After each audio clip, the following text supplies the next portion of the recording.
girl with a preppy vibe. Came to the spot with a friend of mine. She caught my eye. From the beginning, I was hooked. I can't tell a lie. Fresh, dressed, and fly. I respect her mind. Some dude trying to impress, but looking goofy at the same time. He bugging, she looking. I'm going for mine. Confidently, I approach with that eye-to-eye contact. Hey, y'all.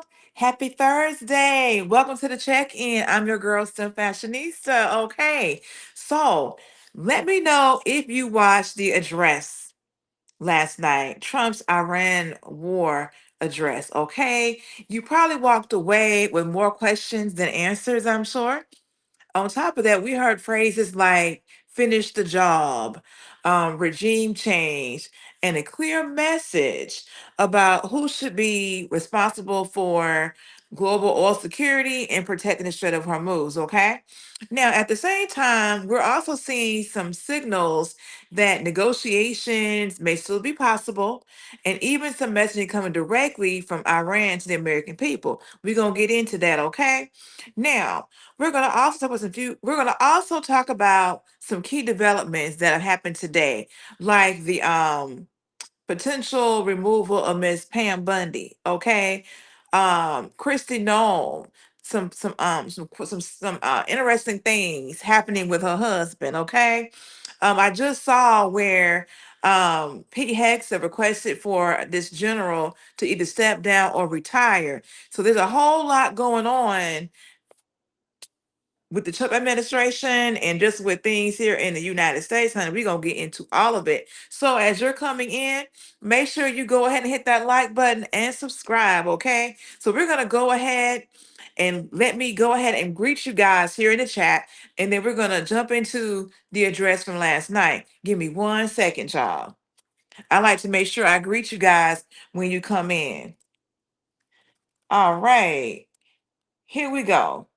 Okay, Mr. Ferris, thank you so much. I'm glad that you're here. All right. So we're gonna go ahead and get into the address from last night. I'm sure um that you were not surprised by what you saw. Okay. So we're gonna break it down and go through it. So let's go ahead and get that going.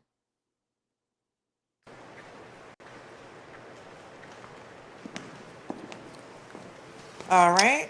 Thank you very much. My fellow Americans, good evening. Let me begin by congratulating the team at NASA and our brave astronauts on the successful launch of Artemis 2. It was quite something. That was It will be phenomenal. traveling further than any manned Yes. rocket has ever flown and will very substantially pass the moon, go around it, and come back home from a distance that has never been done before. It's amazing.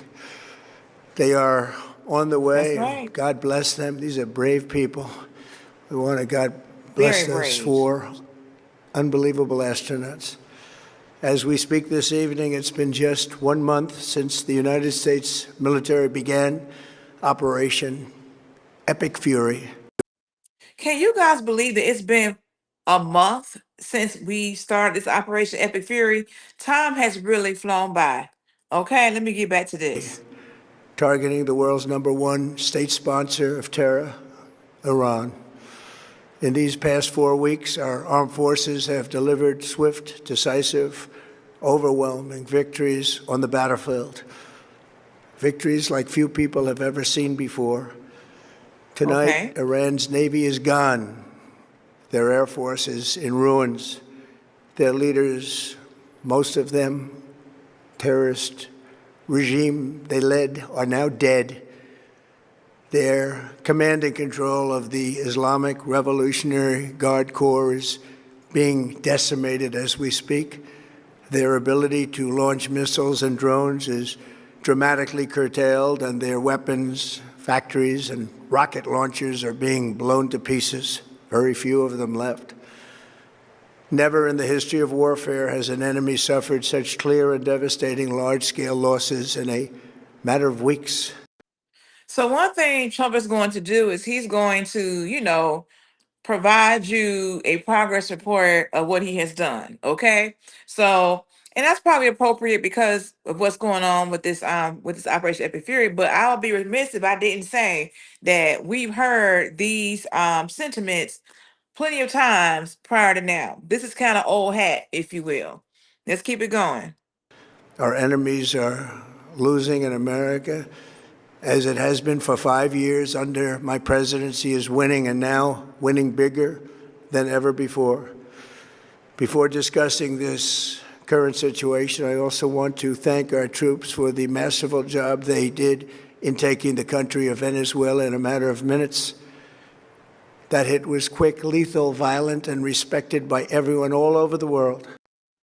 And let me just say this. He's mentioning about Venezuela. He really thought that he was going to do in Iran what was done in Venezuela in minutes. I just believe that. What do you guys think?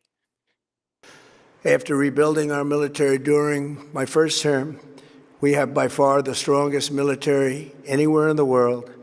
And now we're working along with Venezuela and are, in a true sense, joint venture partners. We're getting along incredibly well in the production and sale of massive amounts of oil and gas.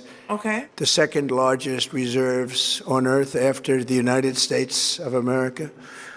We're now totally independent of the Middle East, and yet we are there to help. We don't have.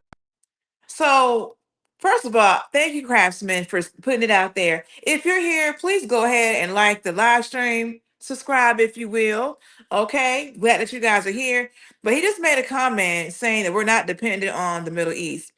Okay, I understand that he says that, we produce our own oil, yada, yada, yada. However, in my opinion, when we see an increase at the gas pumps here in the United States because of what's going on over there at the Strait of Hormuz, we may not be dependent, but we are definitely affected. Okay. I just saw that the gas station by me, the gas is like $4.52 a gallon. Okay. The other day, it was like $4. It was right at $4. The last time I bought gas, it was $3.59. Okay, a couple weeks ago. So we're definitely impacted by what's going on in the Middle East, in my opinion. What do you all think? Let's keep it going. There, we don't need their oil. We don't need anything they have, but we're there to help our allies. Tonight, I want to provide an update on the tremendous progress our warriors have made in Iran and discuss why Operation Epic Fury is necessary for the safety of America and the security of the free world.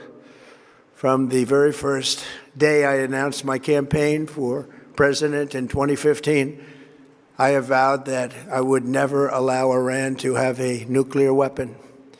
This fanatical regime has been chanting death to America, death to Israel for 47 years. Their proxies were behind the murder of 241 Americans in the Marine barracks bombing in Beirut, the slaughter of hundreds of our service members with roadside bombs. They were involved in the attack on the USS Cole, and they carried out the countless other heinous acts, including the just horrible, bloody atrocities of October 7th in Israel. Something that most people have never seen anything like it. What happened October 7th, This murderous regime also recently killed 45,000 of their own people who were protesting in Iran. 45,000 dead for these terrorists to have. So let me just say this. So he just said that they killed 45,000 of their own people who were protesting. So do you think that when they sit here and say we welcome, the soldiers to come, we're waiting for them to come? Like, do you think they don't have that in mind when they come? I have something I want to show you guys in a little bit that the foreign minister had to say about Trump making the right decision. But if they're willing to kill their own people, 45,000, imagine how they feel about people who are not their own. I'm going to leave it at that. Let's keep it going. Nuclear weapons would be an intolerable threat. The most violent and thuggish regime on earth would be free to carry out their campaigns of terror, coercion, conquest, and mass murder from behind a nuclear shield. I will never let that happen, and neither should any of our past presidents. This Include you, situation sir. has been going on for 47 years and should have been handled long before I arrived in office. I did many things during my 2 terms in office to stop the quest for nuclear weapons by Iran first, and perhaps most importantly, I killed General Qasem Soleimani in my first term. He was an evil genius, brilliant person, a Mm-hmm. horrible human being, however, the father of the roadside bomb. And he lived just horrible what he did. Iran would have been perhaps in far better, stronger position. Had he lived, we would have had probably a different conversation tonight. But you know Okay. what? We'd still be winning and winning big. And then, very importantly, I terminated Barack Hussein Obama's Iran nuclear deal, a disaster. Now you guys remember that this Barack Obama deal he's talking about was pretty much something where many years ago they as in Iran provided money to the United States for weapons. They never got the weapons, and so they had agreed to pay them back their money with interest. That's what it is. Yeah. Okay. I don't know why he keeps saying this narrative as if okay Obama was trying to buy their respect. No, like if somebody buys something from you and they don't get the product, they should get their money back. And I understand that okay, well they spent their money probably on getting weaponry. Well, we should have never took their money to begin with then. Okay, let's keep it going. I gave them $1.7 billion in cash, green cash. Took it out of banks from Virginia, D.C., and Maryland, all the cash they had. He flew it by airplanes in an attempt to buy their respect and loyalty, but it didn't work. They laughed at our president and went on with their mission to have a nuclear bomb. Okay. His Iran deal would have led to a colossal arsenal of massive nuclear weapons for Iran, and they would have had them years ago, and they would have used them. It would have been a different world. There would have been no Middle East and no Israel right now, in my opinion, the opinion of a lot of great experts, had I not terminated that terrible deal. And I was so honored to do it. I was so proud to do it. It was so bad right from the beginning. Essentially, I did what no other president was willing to do. They made mistakes, and I am correcting them. My first preference was always the path of diplomacy, yet the regime continued their relentless quest for nuclear weapons and rejected every attempt at an agreement. For this reason, in June, I ordered a strike on Iran's key nuclear facilities, an Operation Midnight Hammer. Nobody's ever seen anything like it. Okay. Those beautiful B-2 bombers performed magnificently. We totally obliterated those nuclear sites. The regime then sought to rebuild their nuclear program at a totally different location, making clear they had no intention of abandoning their pursuit of nuclear weapons. They were also rapidly building a vast stockpile of conventional ballistic missiles and would soon have had missiles that could reach the American homeland, Europe, and virtually any other place on Earth. Iran's strategy was so obvious. They wanted to produce as many missiles as possible, and they did, with the longest range possible. And they had some weapons that nobody believed they had. We just learned that out. We took them out. We took them all out so that no one would really dare stop them. And their race for a nuclear bomb. So I guess I would have thought that with this address, like maybe he would have stated, like, okay, so they had these weapons. Like, what exactly did you find? Like, you can't say, well, hey, they had, 50,000 this or 2,000 pounds of that.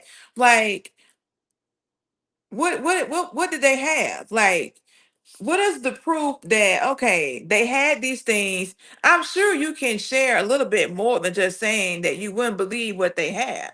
You know what I'm saying? Hopefully you guys get what I'm saying with that. Like provide a little bit of more context on what they had over there instead of speaking in generalizations and riddles. That's all I'm saying. Let's keep it going. And I am going to get to you guys in the chat, okay? A nuclear weapon like nobody's ever seen before. They What were were right they? at the doorstep. For years, everyone has said that Iran cannot have nuclear weapons, but in the end, those are just words if you're not willing to take action when the time comes. Okay. As I stated in my announcement of Operation Epic Fury, our objectives are very simple and clear. We are systematically dismantling the regime's ability to threaten America or project power outside of their borders. That means eliminating Iran's Navy, which is now absolutely destroyed, Okay. hurting their Air Force and their missile program at levels never seen before, and annihilating their defense industrial base. We've done all of it. Their Navy is gone, their Air Force is gone, their missiles are just about used up or beaten.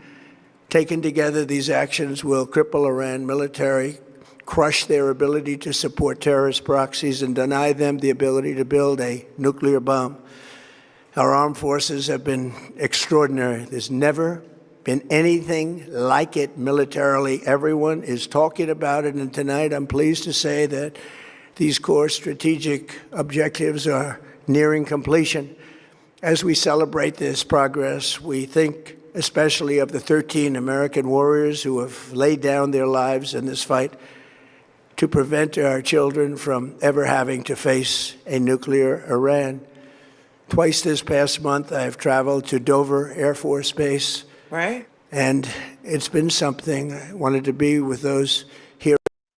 So I see. I'm trying to keep up with the chat a little bit, and so yes, Mr. Ralphie 8189, welcome to the check-in.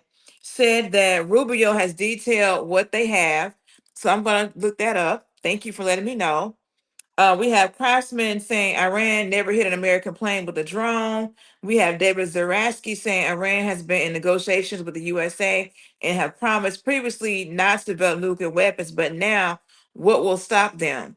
That's a good point because they are definitely showing their abilities and their willingness to do what they feel they have the right to do because they say they are a sovereign state, right? So they're not going to back down, in my opinion. What do you guys think?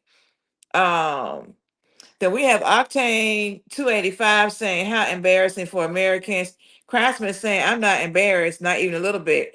I'm not either. I'm not embarrassed because hey, I'm not the one who did any of this to be honest with you. Okay. But okay. We have Octane 285 saying Mr. Clown. Okay, we're gonna continue on with this.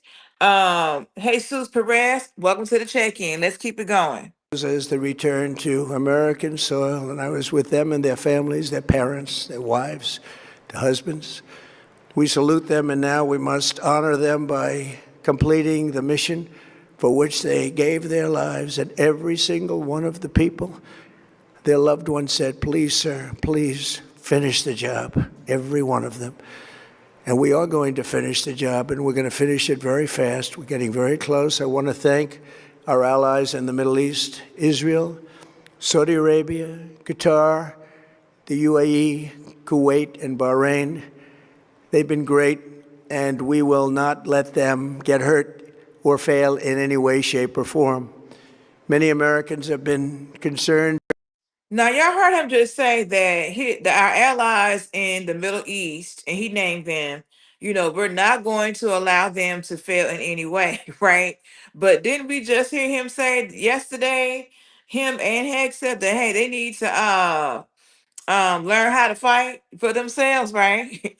Didn't they say that they need to go out there and protect the Strait of Hormuz? That the USA doesn't really need it, that they do. So it's in their better interest. So when he says that he's not gonna let them fail, like what exactly does that really mean? You know what I'm saying? So we got Stephen Beamer here. Welcome to the check-in. We have Spiderweb 66 in the house saying so sick and tired of his claim that Epic Fury was so awesome. He likes no the likes of which has never been seen. I'm gonna say that his little excursion doesn't hold a candle to World War II Normandy invasion. Okay, Spiderweb. Okay. And he did call it an excursion. I caught that tea, okay? Let's keep going. See the recent rise in gasoline prices here at home. Ooh, This gas. short-term increase has been entirely the result of the Iranian regime launching deranged terror attacks against commercial oil tankers in neighboring countries that have nothing to do with the conflict. This is yet more proof that Iran can never be trusted with nuclear weapons. They will use them, and they will use them quickly. It would lead to decades of extortion, economic pain, and instability worse than we can ever imagine. The United States has never been better prepared economically to confront this threat. You all know that. We built the strongest economy in history. We're going through it right now, the strongest in history. In 1 year, we've taken a dead and crippled country. I hate to say that, but we were a dead and crippled country after the last administration and made it the hottest country anywhere in the world by far, with no inflation, record-setting investments coming into the United States, over $18 trillion, and the highest stock market ever, with 53 all-time record highs in just 1 year. It all positioned us to get rid of a cancer that has long simmered. It's known as the nuclear Iran, and they didn't know what was coming. They've never imagined it. Remember, because of our Drill Baby Drill program, America has plenty of gas. We have so much gas. Under my leadership, we are #1 producer of oil and gas on the planet, without even discussing the millions of barrels that we're getting from Venezuela because of the Trump administration. So if we are the #1 producer of all this oil and gas, then why? I don't understand why. Why is our gas at this pump that's 4.59 that I saw today this high? Why are our numbers being impacted if we have all this gas here in the United States? Help me understand why is that, y'all? I'm really perplexed. I need some help with that. Okay. Now we got Mr. Harry here saying, can I get a shout out?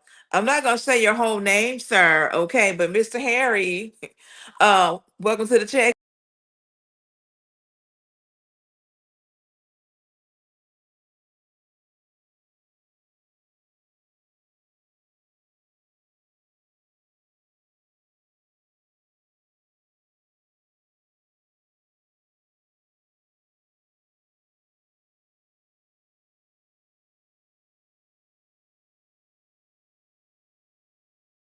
Administration's policies, we produce more oil and gas than Saudi Arabia and Russia combined. Think of that, Saudi Arabia and Russia combined. And that number will soon be substantially higher than that. There's no country like us anywhere in the world, and we're in great shape for the future. The United States imports almost no oil through the Hormuz Strait and won't be taking any in the future. We don't need it. We haven't needed it, and we don't need it. We've beaten and completely decimated Iran. They are decimated, both militarily and economically and in every other way. And the countries of the world that do receive oil through the Hormuz Strait must take care of that passage. They must cherish it. They must grab it and cherish it. They can do it easily. We will be helpful, but they should take the lead in protecting the oil that they so desperately depend on. So to those countries that can't get fuel, many of which refuse to get involved in the decapitation of Iran, we had to do it ourselves. I have a suggestion. #1, buy oil from the United States of America. We have plenty. We have so much. And #2, build up some delayed courage. Should have done it before. Should have done it with us, as we asked. Go to the Strait and just take it, protect it, use it for yourself.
Can you guys hear me now?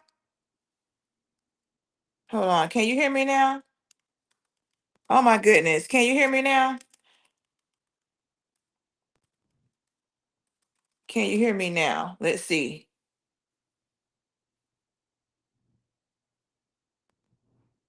No sound. I'm glad that time I was muted. Can you guys hear me now?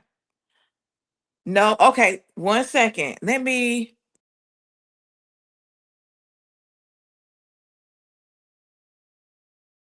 Okay, you can hear me now. Okay.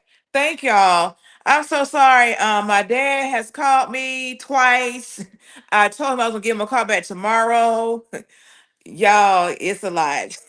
But yeah, I told him I was gonna come back tomorrow, and he didn't call me back twice, even though I had hung up the phone because I'm on this live stream. So yeah, I apologize for technical difficulties, y'all. I truly do apologize. But what I was saying, um, let me see what I was trying to tell you guys on here. I was reading the comments from. Okay, Becky Peters said that, right? Oklahoma was being called the Little Sahara of the West prior to Obama. Most oil in Oklahoma is federal oil. We had David Zarowski saying, yes, USA has gas, but the world price is the world price. Okay. Then we had Jay Baker saying, because the companies already paid high prices, and you best believe they're not going to lower it until the expensive stuff is gone. Okay. And then we have Wilberto Diaz saying Trump is the best president ever. We have Jesus Perez saying, what about the $38 trillion in debt? Okay. Then we also have Charles Moreland saying, what's wrong with this man? And Bard I was saying he's a narcissist nutcase. Kaylee Colvin said, no Kings America. All right, y'all. So let's keep going here. I'm glad you guys can hear me. Thank you for supporting me. If you're here hanging out, please go ahead and like the live stream. Feel free to subscribe. Okay. So Demented says you sound like the Over Rising commercial. I am gonna have to go figure that out. That old. Ralphie said, come on, woman, tell daddy later. I did, Ralphie. I told him, I sent him a text, I will give you a call tomorrow. And he called me back twice anyway. He is 81. He gonna do what he wanna do, okay? Because I'm trying to help him get his vehicle fixed, but another story, y'all. Let's go ahead and get back into the video. Hopefully it is still where we left it. Yes. Iran has been essentially decimated. The hard part is done, so it should be easy.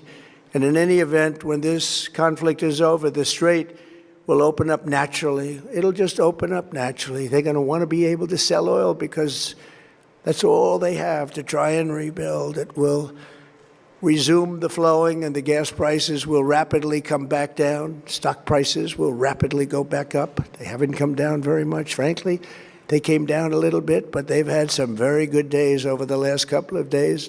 We've done actually much better than I thought, but we had to take that little journey to Iran to get rid of this horrible threat. With our historic tax cuts, where people are just now talking about receiving larger refunds than they ever thought possible, they are getting so much more money than they thought. That's from the great big beautiful bill. Our economy is strong and improving by the day, and it will soon be roaring back like never before. It will top the levels that it was a month ago. Okay. I've made clear from the beginning of Operation Epic Fury that we will continue until our objectives are fully achieved. Thanks to the progress we've made, I can say tonight that we are on track to complete all of America's military objectives shortly, very shortly. We are going to. So let me say this. I'm glad that we're going to achieve these objectives shortly, but would it have been appropriate for them to have at least shared what the objectives were maybe 30 days ago? I mean, yeah, we're currently in like what, day 32, I think, of this Operation Epic Fury. Shouldn't we have been told the objectives, towards the front end, like having some kind of address to the United States of America about, hey, why we're going to be going into, I mean, yeah, I guess he did do a little speech, if you will, but I think we were still kind of like in a state of shock and not really fully understanding what was at stake. At least that was my perspective, okay? We have Craftsman saying it's pretty simple. Oil in the Middle East is sold in American money, so it's tied to our stock markets. Thank you. Then we have Martian Coder saying, make America great again. All right, let's keep going. Hit them extremely hard over the next 2 to 3 weeks. We're going to bring them back to the Stone Ages where they belong. In the meantime, discussions are ongoing. Regime change was not our goal. We never said regime change, but regime change has occurred because of all of their original leaders' death. They're all dead. The new group is less radical and much more reasonable. Yet if during this period of time no deal is made, we have our eyes on key targets. If there is no deal, we are going to hit each and every one of their electric generating plants very hard and probably simultaneously. We have not hit their oil, even though that's the easiest target of all, because it would not give them even a small chance of survival or rebuilding. But we could hit it, and it would be gone. So if Trump chooses to have the military, hit the oil and energy infrastructure over there, it's not going to be pretty. Because one thing about this Iran regime, even when it comes to Israel, they are tick for tack. They were talking about the other day, apparently they were saying that maybe a university may have gotten hit somewhere over in Iran. They were like, okay, well, since, it was hit by Israel, right? They said, okay, well, there's American universities over here. We're going to target these schools then, if this is continuing to happen. So it's like, these people aren't going to just sit back and allow you to do anything to them, and you think you're not going to feel some kind of pain from their end. That's my opinion. What do you guys think? Okay, let's keep going. Not a thing they could do about it. They have no anti-aircraft equipment. Their radar is 100% annihilated. We are unstoppable as a military force. The nuclear sites that we obliterated with the B-2 bombers have been hit so hard that it would take months to get near the nuclear dust, and we have it under intense satellite surveillance and control. If we see them make a move, even a move for it, we'll hit them with missiles very hard again. We have all the cards, they have none. It's very important that we keep this conflict in perspective. So he just said that the U.S. has all the cards and that Iran has none. Not Is the Strait of Hormuz open, y'all? Did I miss something? Because to me, the Strait of Hormuz is the biggest card in the deck. That's like the spade or whatever it is. Okay. Um, them locking up the Strait of Hormuz and now asking for tolls to get past it. Like, if that's not a card, then what is? Y'all help me understand something. Am I missing something? Okay, I'm gonna keep this going. American involvement in World War I lasted 1 year, 7 months, and 5 days. World War II lasted for 3 years, 8 months, and 25 days. The Korean War lasted for 3 years, 1 month, and 2 days. The Vietnam War lasted for 19 years, 5 months, and 29 days. Iraq went on for 8 years, 8 months, and 28 days. Okay. We are in this military operation, so powerful, so brilliant, against one of the most powerful countries for 32 days. And the country has been eviscerated and essentially is really no longer a threat. So he just listed all these previous wars and how they went on for many, many years. And I'm assuming, he's trying to make the comparison since this war currently is at like what, 32 days, right? And I guess he campaigned on the premise of no wars and not having these long wars, things like that, but yet he's in a war, right? And I guess he's trying to say, well, hey, we're only at day 32 and we're going to be pulling out in the next few weeks. He mentioned that the other day. He was saying how we pretty much met most of the objectives. We're going to hit them pretty hard for a couple of more weeks. and then we're gonna basically pull out is what I took from what he had to say. So I'm thinking with here, he's trying to remind folks, hey, we've been in wars a lot longer. 32 days is nothing. That's what I took from what he's just said. Let's keep going. They were the bully of the Middle East, but they're the bully no longer. This is a true investment in your children and your grandchildren's future. The whole world is watching, and they can't leave the power, strength, and brilliance. They just can't believe what they're seeing. They leave it to your imagination, but they can't believe what they're seeing. The brilliance of the United States military. Tonight, every American can look forward to a day when we are finally free from the wickedness of Iranian aggression and the specter of nuclear blackmail. Because of the actions we have taken, we are on the cusp of ending Iran's sinister threat to America and the world. And I'll tell you, the world is watching. And when we do, when it's all over, the United States will be safer, stronger, more prosperous, and greater than it has ever been before. May God bless the men and women of the United States Armed Forces, and may God bless the United States of America. Thank you very much, and good night. All right.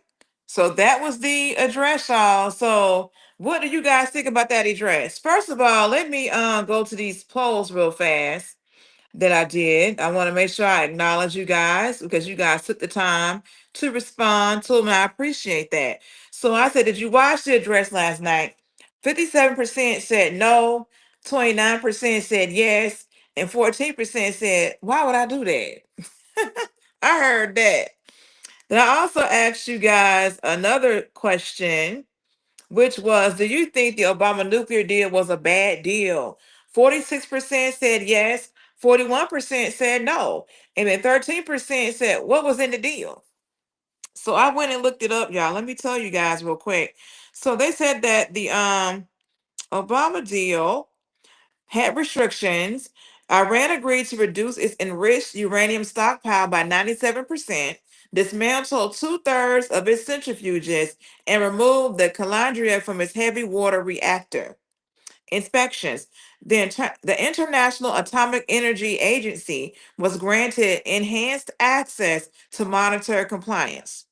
Sanctions relief. The U.S. and EU lifted nuclear related economic sanctions after verifying Iran's compliance. Outcome and status. U.S. withdrawal. President Trump withdrew the U.S. from the deal in 2018, calling it too lenient and reimposed sanctions. Iranian response. Iran subsequently began violating the terms, including increasing uranium enrichment. Current status. Despite attempts by other signatories to maintain the agreement, the deal has largely collapsed with periodic negotiations to revive it. So, what do you guys think about that now? I mean, so they had agreed to reduce their stockpile by 97%, dismantle two-thirds of its centrifuges, and remove the calandria from its headwater reactor, and they allowed the IAEA to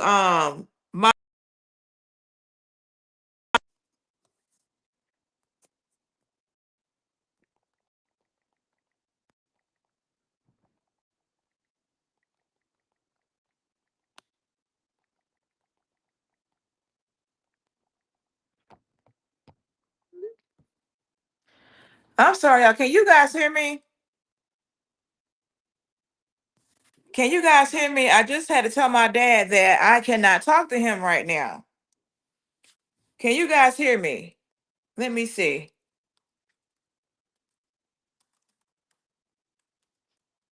Can you hear me? He's messing up my live right now. Okay, y'all. So I just listed out what was in the what's in this plan. Let's see if anybody responds. Can you hear me? Yes. Okay. Thank you. Thank you. Thank you. So hopefully he will see my text where I just told him I can't talk to you right now. Okay. Sorry about that, y'all. So yeah, so basically it sounded like to me that they were probably adhering to what they agreed to with Obama. I think it was something when they allowed the IAEA to come and inspect them. That was pretty cool, right? So I don't know. So I don't know if them if Trump withdrawing the U.S. from that deal back in 2018 was the right move, because they haven't had a deal since, is what it sounds like. I don't know, y'all. What you guys think? So I think we heard the yesterday when they were saying that, hey, they had came up with a deal with the US and that the US walked away from it. Remember he said that? And then when they did the deal last year, they were in the middle of negotiations and they got attacked. And then again this year. So now I better understand why they may feel that, well, hey, the US isn't trustworthy because we've tried to negotiate with them and it hasn't panned out. So there we have it. Now, what are you guys saying here in the chat? We have Martian Coder saying it's simple. Iran was planning to make all national. I'm sorry. It's simple. Iran was planning to make oil nationalized, which is not what British Petroleum likes. Okay. And then we have Edward Rodriguez saying we don't need the Strait. Yeah, that's what Trump said as well. Then we have David Gibson saying we are lucky that we are not in a civil war with each other. We have Weenies of WS saying we don't have freedom to have topic in Kuwait. Okay. The Muir was saying that it was all fictional, but you have to pay attention to the symbolism that was used in his speech. Okay. Then we have VJ Erico saying you're fired, Trump. I guess you watched his show that he had. Okay. Let's see. We have Ron PD saying from Canada, remember President Trump is our president too. I didn't know that. So we have Michael Ward saying, you remember when he was in office? The first time there was no war, it was all peace. He was the first president to go to North Korea and South Korea. Okay. All right. So, all right, y'all. So guess what? So next up, we have an update from the Iranian foreign minister. Okay. So I want you guys to see this real quick. Let's get into it. So I'm not concerned about war. What I'm concerned of is miscalculations. And I think President Trump is wise enough to make a correct decision. How can a meaningful negotiations process be jump-started right now? We have lost our trust Okay. to the United States as a negotiating partner. There are now some intermediators, some friendly countries in the region Okay. who are trying to build this confidence.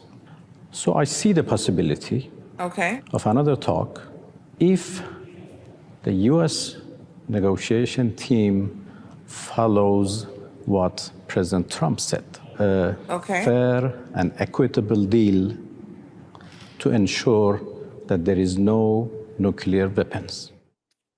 Okay. Huh. Fair and equitable deal. No weapons. He's concerned more about misinformation than he's concerned about going to war. Y'all heard what this man just said? He's concerned more about misinformation, and he knows that Trump will make the right decision. Okay? You heard what he just said. Ain't that something? And basically what he's saying is that, okay, well, if the American negotiators follows what Trump has said about a fair and equitable deal, and he did say about no nuclear weapons, um, that he thinks a negotiation could be possible. I don't know if I believe that Iran would agree at this stage to not having nuclear weapons, but we'll just have to see what happens if they're able to get into a room and and do what need to be done. Okay? So what do you guys think about that? So we have Data Diva saying Iranians are more honest than our own government. Then we have Craftsman saying we need the kickback money we make out Saudi Arabia. I'm talking billions. I ain't know about no kickback money. That's new to me, honey. We have David Zarowski saying America does not need Hormuz, but the world does, and transport costs will increase on your purchases, which will increase the cost of all your goods the customer will pay in the United States. I believe that. Jason says, no man, I just don't care. They're going to do whatever anyways. Then we have at John Fire saying, how do you people continue to support Trump? Well, that's interesting that you mentioned that at John Fire, because let me pull up this article that I sent to myself real fast, because there was a survey that was done, um and it showed some, it was like a poll about how people feel about what Mr. Trump is doing. Let me get that pulled up real fast. You are right on time with the comment, okay? Give me 1 second. Because I think that's a excellent time and opportunity to bring this up. Okay, y'all, it's coming. So it says here, let me get to the section where it had all the statistics at. Okay, 1 second, y'all. Okay, it says a Reuters poll released Tuesday found that 2/3 of Americans, 66%, believe the United States should work to end its involvement in the Iran war quickly, even if that means not achieving all the administration's stated military goals. Only 27% of respondents said the United States should continue fighting until its objectives are fully met, even if the war drags on. The same survey found 60% of Americans disapprove of United States military strikes on Iran, compared with 35% who approve, underscoring the depth of public opposition. Among Republicans, 40% supported ending the conflict quickly. A CNN poll released on Wednesday, just ahead of Trump's primetime White House address, paints a similarly bleak picture for the administration. It found 32% of MAGA Republicans opposed putting troops in Iran, and a majority of non-MAGA Republicans also opposed it. Okay, only about 1/3 of Americans said they approve of the United States' decision to take military action in Iran, while roughly 2/3 disapprove.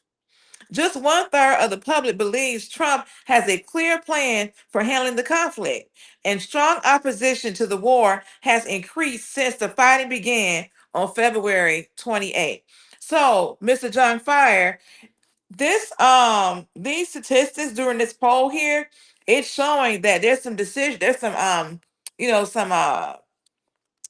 some division, amongst the Republican Party regarding the support of this war and whatnot. So, when it starts hitting you in the pocket, people start looking at things a little bit differently, don't you think?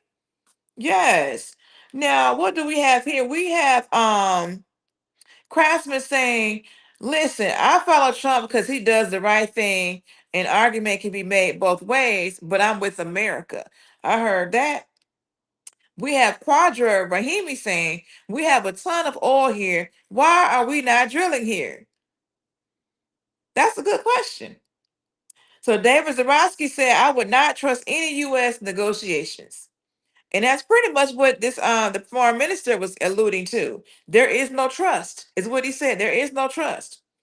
Okay. Then we have Jim Crook saying he's the best ever. Daryl Hirsch is saying we do not own our oil. Okay. Then we have Craftsman saying a lot of these polls are done at colleges and is already loaded. Okay. I didn't know that. Thank you. Anthony and Antonelli says polls are done by colleges, not at colleges. Whoever said that needs to go to bed.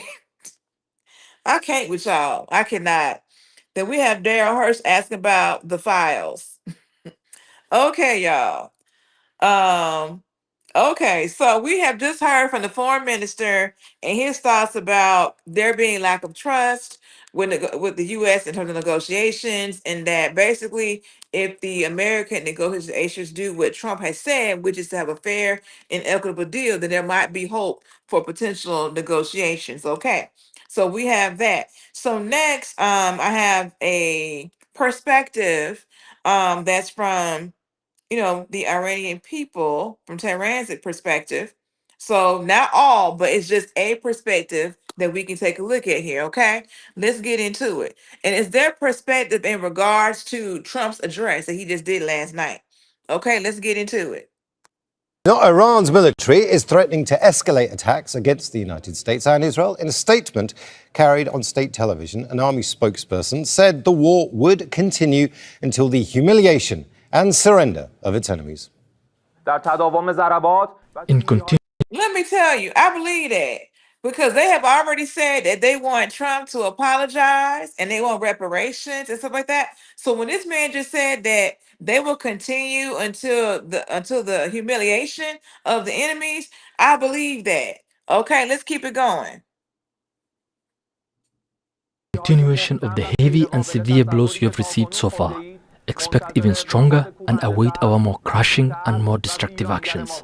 The facilities you have targeted so far are insignificant, and our strategic military production takes place in locations of which you have absolutely no knowledge and which you will never be able to reach. Now, Tahir Desadi joins us live from Tehran. It's the obvious question, but I have to ask it. How has Trump's speech been received in Iran? That's a good question. Very obviously, Iranians are having several considerations when it comes to this recent statement from the U.S. President Donald Trump. And the first obvious point in that regard is actually the very fact that they are used to dancing with the same old tune when it comes to this threatening rhetoric by the U.S. president, not only from the very beginning of this war, but also from the very day one of his previous administration. They are very much familiar with this threatening language, and this is part of that. The other part is actually sort of ambiguity that could be perceived here in Tehran after this recent speech by the US president. It seems that he has no plan, or he is trying to keep a sort of a strategic ambiguity. However, Okay, so I had just told you guys yesterday that I didn't see there being a strategy. And he called a spade a spade. I thought that maybe with President Trump's address that he would have talked about, you know, whether he was gonna go ahead and what was he gonna have the people doing over there. We have all these folks who've arrived over there in the last few days or whatever on the Tripoli and everything else. What are they there to do? Now, I'm not saying we need to be told exactly what's happening per se, because you definitely don't want to tip off your adversary, right? But it's like on one hand, we're hearing about, okay, we're negotiating, but then as you know, Iran is saying we're not negotiating with them. The foreign minister just said yesterday, he was like, we have received messages through mediators, but that's not the same as negotiation. Then they said they sent over a 15-point plan, to Iran, which I don't think that they accepted it, if you will. So I guess my thing is, I didn't think that we received what we thought we were going to get out of that address. It was a lot of, this is what we've done, and we're on track to meet our objectives. We'll be pulling out, once we finish this. We're not going to leave our Middle East allies. They're not going to be harmed in all this. It was that kind of stuff, but it really didn't provide any like real insight into, okay, are we going to be in this for the long haul? Like, what's really going on? Okay, what are we saying here? So, okay, we got Billy Smith here. He says, I'm confused, like always. I had my router last cut off. I was watching a show like this. The guy was talking about headset getting with his broker, and just before the war started buying large amounts. I heard something about that. I did. We have Louis, here saying, where them fans at? Welcome to the check-in. We have Craftsman saying, if you ask predominantly Democrat people a poll, it's obviously going to come back in their favor. That's true. I agree with that. Then we have Dale Hurst saying all this for Israel. Apparently so. Okay. But I guess my point is, like this man just said on the screen here, is that he didn't really see a strategy being discussed here. And he's made comments, he being the president, like when he feeling his bones, you know, you know, they're gonna complete the objectives and then they're gonna pull out. And doesn't mean that Strait of Hormuz will be back fully open when they do. And one thing he did say in the address is that the Strait of Hormuz will open back up naturally. Now, one thing Iran has said, and y'all quote me if I'm wrong, well, correct me if I'm wrong. They said that we're not going back to how things were pre Operation Epic Fury. They said that, right? So I don't understand what he means by the Strait opening up naturally. As far as Iran is concerned, it is open to their allies. It is not open to those who are enemies. Okay, so Iran said that this is in their territorial waters, and they have the ability and the right to control who has access and not. They have said this. Check out my live from yesterday if you haven't seen it, okay? But yes, y'all, if you're here hanging out, please make sure that you like the live stream, push me into the algorithm. Also, go ahead and subscribe, okay? I know you like it here. Let's keep this going. Iranians are also coming up with the same response, and as we just watched from the spokesperson for the Khatam al-Anbiya military headquarters, he came out to say that we are in possession of weaponries about which the enemy has no info, and that is obviously a kind of uncertainty or ambiguity that Iran is trying to stick to when it comes to this already intricate situation, about specifically when it comes to this recent statements by the US President Donald Trump. Tahid, there have been, even as that speech was taking place, strikes against Iran. Just bring us up to date. Now, y'all heard what he just said. He said that even while Trump's address was going on, there were strikes being issued, if you will, against Iran, even while this was going on.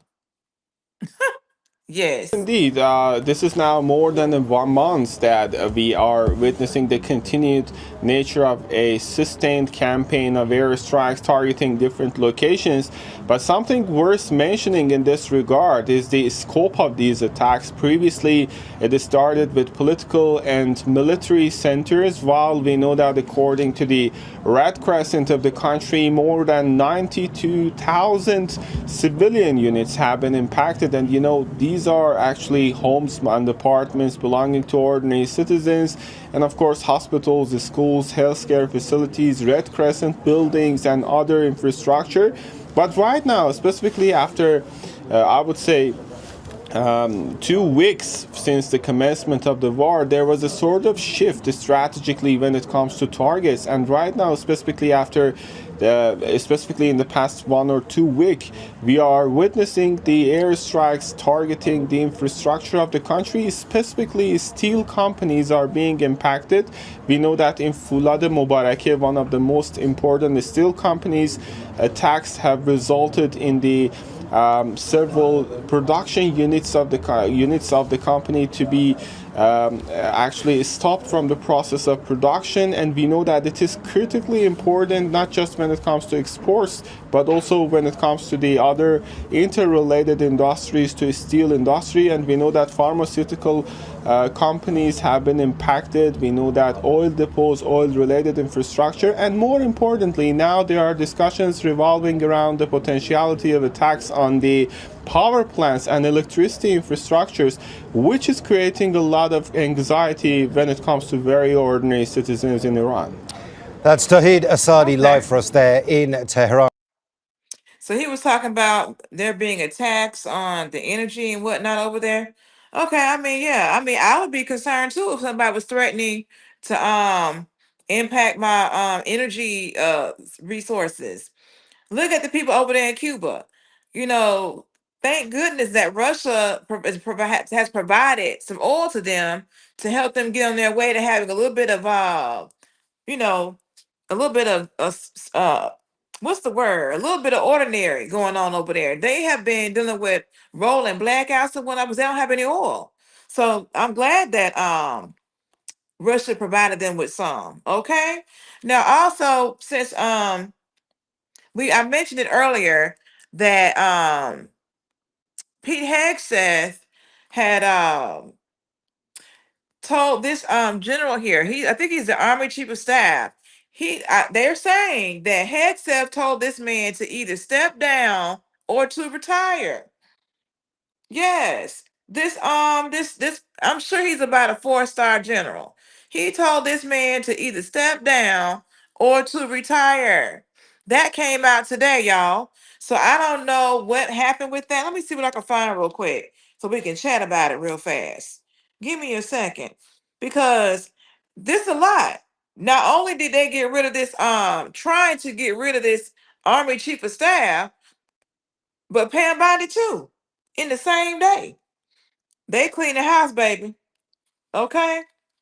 Let me see something real quick. If I can find out something. Your Army Chief of Staff, what they got here for me? They told me to step down immediately. Okay, let me see what they got going on here, y'all.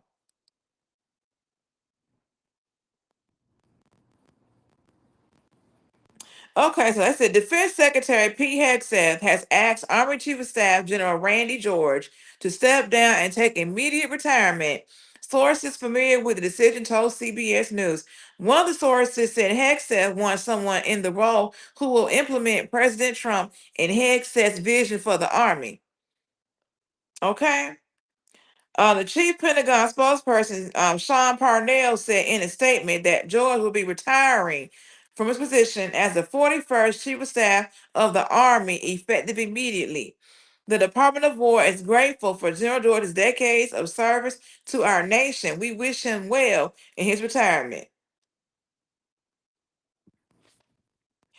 Now, they say that the Army Chief of Staff typically serves a 4-year term.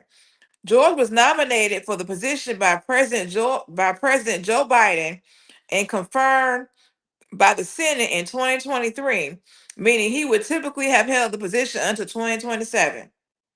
The current Vice Chief of Staff, Army General Christopher Laneve, who was formerly Hegseth's military aide, will be acting Army Chief of Staff. Okay, so Parnell said that Laneve was a battle-tested leader with decades of operational experience and is completely trusted by Secretary Hegseth to carry out the vision of this administration without fault. Okay, y'all heard that? Y'all heard that? Okay. So we have Arthur Cromarty saying, "Why do you keep deleting my comments?" I'm not deleting any comments. I was sitting up here reading off this tablet. I haven't even touched the keyboard, sir. So I'm not, maybe you're writing comments that have words that shouldn't be in, and maybe YouTube is automatically removing them. I'm not sure, but I have not removed anybody's comment today. We have Prosper saying, when did loyalty become a bad thing? I value loyalty, honestly. It's hard to come by though, I tell you that. We have Maud Annabelle saying Pete Hegseth is Trump's dog on a leash to obey the big dog Trump. Woo, my goodness. We have Craftsman saying, are you talking about impeaching Trump? I think Democrats will overall get more seats, but you won't get enough to do anything. Then he says, if you look at history, that's how it always works. Okay, and yes, thank you, Mr. Lou. Yes, please like, share, comment, and subscribe. Support the channel. If you're here hanging out, hit the like button. Also subscribe. I appreciate you for being here with me. Okay, so we had to talk real quick about the chief of staff being asked to retire immediately. Okay, and so next up, there was a open letter that the Iran's president provided to the American people that was put out ahead of Trump's address. Okay, let's get into that. Okay, here we go. President issued an open letter to the American public, urging them to look beyond political rhetoric. The letter also suggested the U.S. entered the war as a proxy for Israel and stated Iran's actions in the conflict are grounded in self-defense. Let's bring in Bloomberg Horizon's anchor, Jumana Bertecci. Jumana, what did you make of this letter? It's not very often that something like this happens. Give us some context. It sure isn't. Yeah, that's right. And Vani, also let's just remind everybody that this letter was addressed to the American public by the Iranian president, but this was before Trump's national address overnight. And I should say it's the early hours of the morning. Let me say this. They are not playing over there because they see that there is division in the American people about whether this war needs to happen. And these people have sat here, the Iranian president that sat here and gave an open letter to the American people right before Trump gave his address to the American people. They're not playing around. You see what's going on. Morning over here in the region, still no official or unofficial response yet from Iran. But what the Iranian state TV did put out before the speech was a suggestion that Iran had never asked for a ceasefire. So that's kind of the starting point of where we're at. Now, yesterday, the Iranian president, Mr. Pezeshkian, did release this open letter to the American public, full of a lot of rhetoric. He was really questioning whether Washington is putting America first or acting as a proxy for Israel, is what he has described in that letter. He talks about rising oil prices. Now, hold on. This Iranian president put in the open letter, he is questioning whether the Trump administration is really putting America first. Y'all heard that? And he's talking about the high price of gas. I'm not going to give him that gas again, but it was $4.59 per gallon, okay? Yes. He's questioning, is the Trump administration putting the American people first, putting America first? This president of Iran is saying this. Interesting. He says that Iran are acting in self-defense. It's not really clear what the objective of this letter is, but clearly trying to play along partisan divides or to appeal to some segments of the American public. He knows, of course, that oil prices and gasoline prices have been rising given what's been happening around the Strait of Hormuz. But again, something that I would just want to go back to, President Trump himself put up a Truth Social post yesterday saying that the Iranian president had requested a ceasefire and that he was from the new regime. It's also worth reminding viewers that President Pezeshkian was around in the old regime with the former supreme leader, and he doesn't have a lot of clout. Okay, she just said that the president of Iran does not have a lot of clout. But what I find to be interesting is that Trump said that this president asked for a ceasefire, and then the president of Iran is saying that we did not ask for that. So here again, negotiation, not negotiating. Ceasefire, didn't ask for a ceasefire. You know, they're creating doubt and confusion.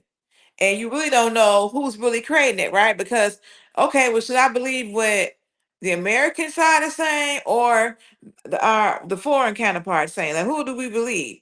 Just like, you know, they were saying they got a 15-point plan, which ended up being true. Now, the press secretary was saying, oh, no, we didn't send a 15-point plan. I mean, we did send something, but there are certain aspects that were correct. And then at the meeting that he had with the cabinet, Wilcoff, the American negotiator, was like, yeah, we provided this 15-point plan, da da da da da. So it's like the information being provided is all over the place. It's creating sheer confusion. What y'all think about that?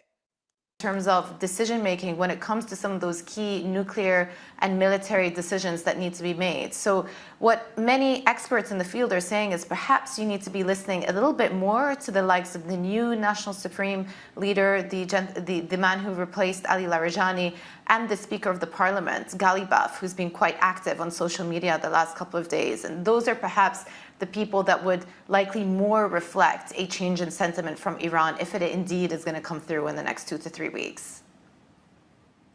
Okay. Jumana, we should mention as well that the letter was a couple of hours before the President of the United States addressed the U.S. public. Now, regarding the Strait of Hormuz, you know, we didn't get any clarity from President Trump on what the U.S. plans to do, but we did have The UK Prime Minister saying that his Foreign Secretary. The clarity for me with the Strait of Hormuz is I think that once Trump hits these targets that he has, these objectives, whether that strait is open or not, he gonna have the U.S. up out of there. That's what I'm thinking. Only because he did state that we don't really need the Strait of Hormuz, that you all need it. And and we're not gonna allow you to fail, but he's not gonna be, I guess, out as the front runner. That is my take, but we'll see what actually happens. Let's keep it going. Gathering a group of 35 foreign secretaries, right, to talk about it. And the UAE has actually gone to the United Nations. Bring us up to speed. What is that going to do, going to the United Nations? I think President Trump has made it clear the last couple of days that he wants to de-link the fate of the Strait, so to speak, with military operations and leave it to other countries to sort out, especially those countries that are more reliant on the oil that passes through the Strait. China, a key one. He's explicitly referenced China. Now, when it comes to some of those efforts, the UK Prime Minister Keir Starmer did refer to a meeting that's going to take place today that will be chaired by Yvette Cooper, and there will be, it's expected around 35 countries are going to participate in this virtual meeting to discuss potential economic, diplomatic, and possibly even military measures to help reopen the Strait of Hormuz. The preferred channel obviously being diplomatic at this point, these countries getting together to assess whether Iran will come to the negotiating table. If that fails, then perhaps go down the economic route, apply more sanctions. If that fails, then as a very last option, military. But many countries and European nations have expressed their reservation about getting involved militarily. As for Gulf nations, we know that yesterday the UAE invoked Article 7 at the UN Security Council, and essentially what that means is they're asking for diplomatic cover should they want to choose to enter or get involved in the reopening of the Strait militarily. And that is what that Article 7 provides for.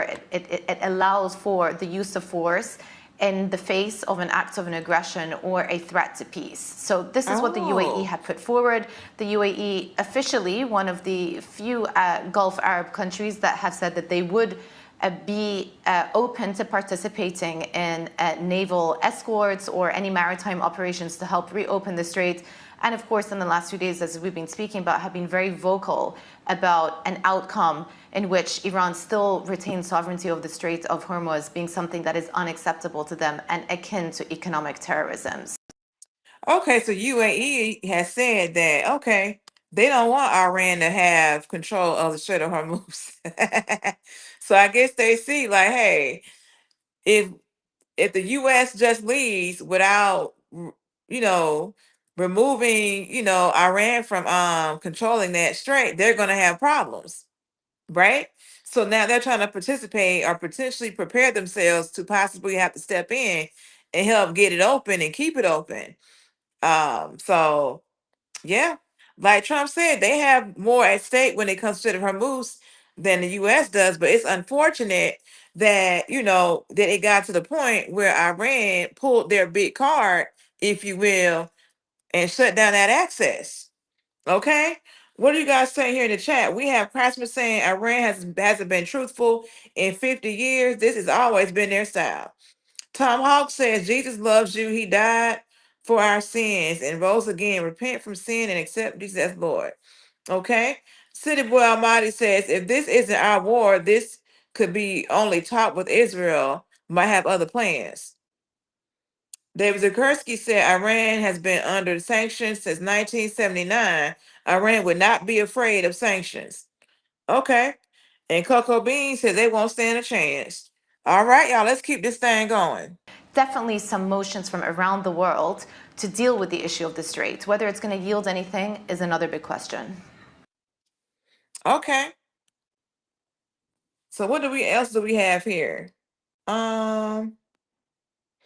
So we have David Zarowski saying, remember that Israel gets a lot of aid from the U.S. and has free health care as a result.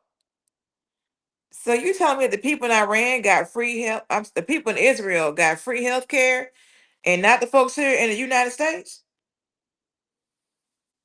Okay. Interesting. All right. And Merry Christmas, Constantino. Welcome to the check-in. Okay, y'all. So what do you guys think about what has happened with this address? And then so basically what we've done right now is we looked at the address from Trump. Then we heard from the Iranian foreign minister. We got the people of Tehran's perspective on Trump's address.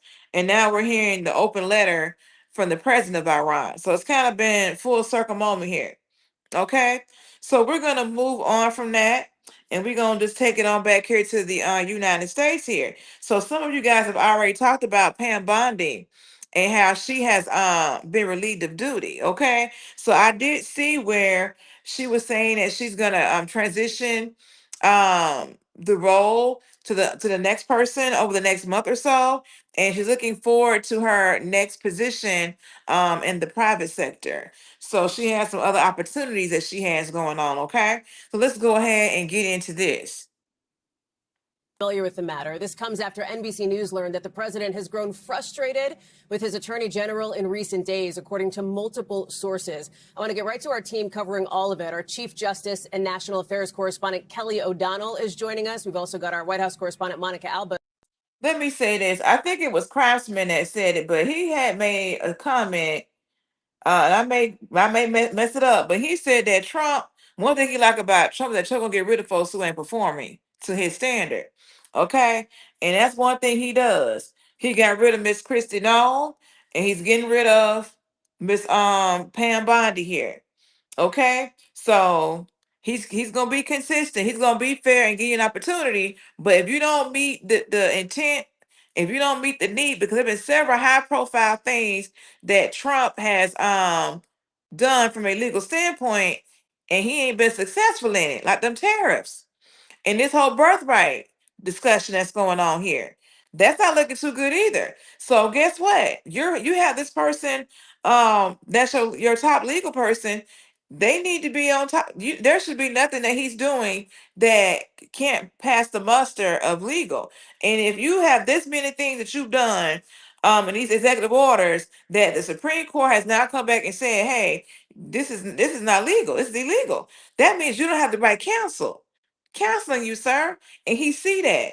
Let's keep this thing going. Kelly, let me start with you. This is not altogether surprising, considering the reporting from NBC that the president was frustrated with Bondi's performance leading the Department of Justice.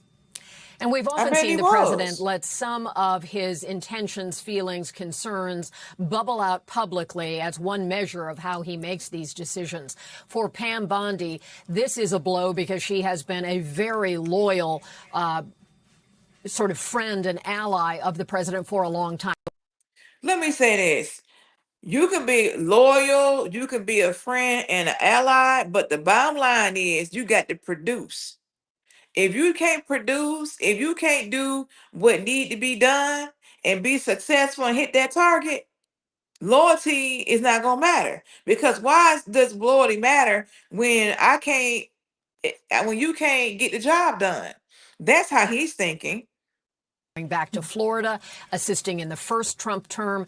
And this, in many ways, comes down to a representation of the frustration that President Trump has, that his vision for how he could exact retribution against political rivals and those who had, in his perception, done him wrong at some past point to be brought to justice. That has not happened, even though this Department of Justice under Pam Bondi has attempted to do so in a number of areas where we've seen the failed attempts to prosecute James Comey or Letitia James.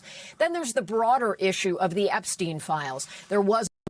Yep, I had forgot about Letitia James. Yeah, so Letitia James, that didn't pan out. There were issues with what she was doing with Letitia James and all that. Then the Epstein files, this birthright thing. She has a lot of what they call it when you don't hit the shot. When you don't make the goal, a lot of misses. Okay, Trump can't have that. Okay, he can't have that. Okay. Moment where Pam Bondi, who in the journey of her time as Attorney General has been both loyal but has also committed some self-inflicted errors. She talked about having the so-called Epstein list on her desk, and that never materialized. She had led people to believe there would be more coming on Epstein, and then initially last summer, the Department of Justice said the files would be closed, there was no action to be taken, and that triggered a groundswell that was a broader political coalition than you might expect, certainly those in the MAGA community and then those who were very supportive of the survivor community around Epstein. Hallie, you've talked to a number of those survivors, and there was a political engine that developed around them, bringing it to a point where Congress required the Department of Justice to produce those files. They have done so, but only in a limited way. It has not been the full. And not only they provide a limited amount of the files, but they even made the mistake of not redacting those victims' names. Okay? They didn't even do that. Then they came back and said, "Oh, well, it was so many files, and and when we found out, we took them down and corrected it." Ma'am, I hear what you're saying. Then she was saying, "Well, no, none of the other administration provided any files. At least we're providing some." Okay, ma'am. Okay, you can't worry about what didn't happen in the past. You have the stick now. What are you doing? Okay, that's the question, ma'am. Let's keep it going. Of files. So Pam Bondi has not been able to insulate the president from some of the criticism related to the Epstein ordeal. She has not been able to deliver on some of his desired prosecutions, and that frustration has apparently bubbled up. All the ways in which she has been loyal were certainly put in a back seat, and she was in the seat with him yesterday, going in the beast, as it's known, the presidential limousine, to the Supreme Court to listen to one of the key ideas of his time in office, which is birthright citizenship that he wants to challenge. Apparently, she was unable to save herself in those personal, direct moments with the president. She attended his speech last night in the White House. So personal relationships only go so far. That's Loyalty is sometimes only one way when we observe Donald Trump. And Pam Bondi, Attorney General of the United States, is out. Hallie? As we're looking at some of these images, Kelly, that video of the apparently now former Attorney General being seen with President Trump as he visited the Supreme Court yesterday. Let me bring in Monica Alba now. So the question is, who takes her place? This is an incredibly prominent cabinet position. It's critically important to the functioning of the Trump administration. It is a department that the president has a personal interest in and has taken an interest in. We know that the Deputy Attorney General, Todd Blanche, has been somebody who has been vocal, who has been prominent on the airwaves. There's also some reporting that we have from sources that former Republican Congressman Lee Zeldin may also be in the mix. Yeah, and of course, he is already in the cabinet, Lee Zeldin, Hallie, that you referenced there as the EPA administrator. So he is somebody who could be potentially tapped for that. But it does appear now that the president spoke by phone with another outlet and seemed to confirm that Todd Blanche, the deputy attorney general, would now take the place of interim attorney general, at least at this moment, while they do figure out this transition and before they do make any potential announcements. It is typical for the president of the United States to be the one that usually shares some of this information on Truth Social or in some kind of an appearance or announcement, but he has yet to do that.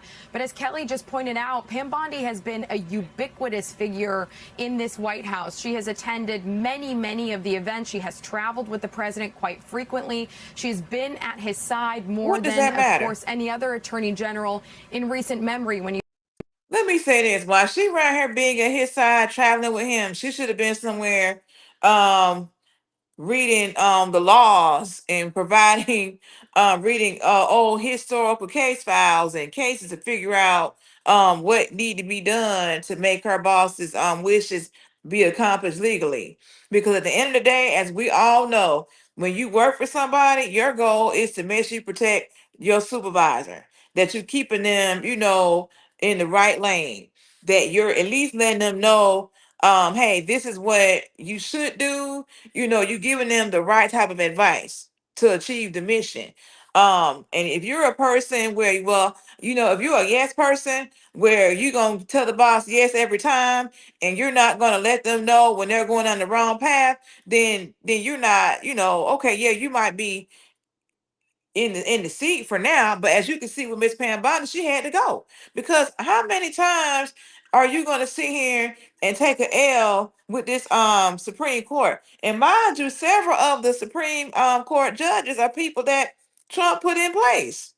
And even they was looking at him like, well, even they were pretty much didn't appear to be in favor with what's going on with the birthright situation. We'll get into that a little bit later, y'all. But yeah, you have got to take care of the quote unquote boss. You have got to produce. Okay. So let's keep it going, y'all. About the sort of separation between the head of the Department of Justice and a White House, and that wall that goes between the two. That is something that was essentially erased in this administration. And the president had Pam Bondi at his side all of the time. And there was a message posted some months ago in which he seemed to and appeared to post what was meant to be a private message that started with the word Pam : and had a directive about actions that he wanted to see her take on when it came to potential indictments for people that he wanted to see happen in a faster way, with more of an urgency to it, directing her essentially to really treat that as a top priority. So we know that that frustration had been bubbling since then, and the White House hadn't confirmed that that was something that the president meant to make public, but he did, and we later were able to confirm and report that that was exactly the case. And the president hasn't been shy about that. He has said publicly that he would like to see more cases go forward, and he has expressed that mounting frustration when he feels that that hasn't happened in certain particular cases. So this was a situation in which the president really has resisted a lot of high turnover in his cabinet. Of course, some weeks ago, we did see the DHS secretary, former Secretary Kristi Noem, fired from her position before. We're going to talk about her former too, senator, y'all. Now the new DHS Secretary Mark Wayne Mullen was put into place, and that had been the first actual cabinet secretary that was ousted and then replaced. So Pam Bondi will be the second in a very, very critical role here. And she as won't be has the been last. Involved in many of the very urgent matters and situations that the president has been dealing with, from everything on national security to, again, some of these more local and domestic investigations that he wanted her to pursue.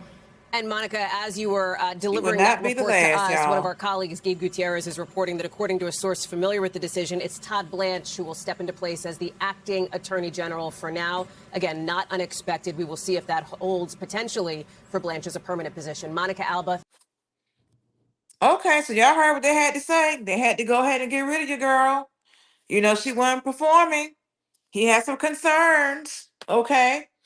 So we have Craftsman saying she's a lawyer. They always got to sign some waivers and legal documents. She can't talk. Oh yeah, because all she pretty much said is that, you know, she was so grateful for the opportunity, and that she's going to be transitioning the role to such and such, and that she's looking forward to her new role in the private sector. And it's kind of the same thing that Kristi Noem kind of said, you know, great for her opportunity, you know, and she's going to be the special person to that new thing that Trump created the other day. Yeah. So let's see. We have Philip DeVita saying, I hope she covered her behind, although I disagree. I hope she did too. But the bottom line is that these cases that Trump is losing, you know, how can you cover your behind? You know, if your arguments aren't holding up. But okay. We have Craig Rose saying this is not normal times. Stay vigilant. Brandon Henry says she went above his helmet. Okay. Yes, apparently she did, didn't she? So I asked you guys, what's more important when it comes to a work arrangement? Because you guys kept hearing them talk about, well, you know, she was loyal. She was always by his side. Trump is about that productivity. But let's get back to this poll. I said, what's more important when it comes to a work arrangement? Results, 62% said that. 30% said loyalty, and 8% said friendship. All right, y'all. So we have talked about Miss Pam Bondi here, and now we're going to head on over to the wild side. We're going to talk about Miss Kristi Noem and her husband. Let's go ahead and get into it. Shocking photos have leaked from an online fetish community that allegedly feature Brian Noem, the husband of former Secretary of Homeland Security Kristi Noem. The Daily Mail obtained hundreds of messages, purportedly sent between the former Secretary of Homeland Security's husband and 3 women who are involved in the so-called bimbofication fetish scene. Leaked pics reportedly show Brian wearing comically oversized, lopsided breasts. So I'm going to pause right here. Your wife is a secretary for the Department of Homeland Security, and you around here as her husband on a fetish website doing what you guys see here on this image. Now, don't get me wrong. I don't have an issue with nobody and their fetishes, but you have to understand when you are married to somebody that is in the public, a secretary or whatever, then then you are just as visible as your spouse is. You know, when they know that you're married to Kristi Noem, of course they're gonna do what they want. They can do. Let me just take it off the table. When you a woman, okay, when you are a woman and you got a husband, your biggest embarrassment can be your spouse. Why do I say that? Because what they do can impact you. Okay, a lot of women love to try to come for you. And if your husband out here flirting, doing different things, they can't wait to drop that T on the internet to try to embarrass you. You know how that y'all know what I'm talking about? Y'all say something in the chat, y'all. You know how they do. So you sitting up here, sir, on this fetish website doing this right here, and you think that them women ain't gonna figure out who you are, and they're not gonna try to get some money out of you to keep the secret? Like when this woman was senator, she was governor, I believe. When she was a governor, why are you doing this, sir?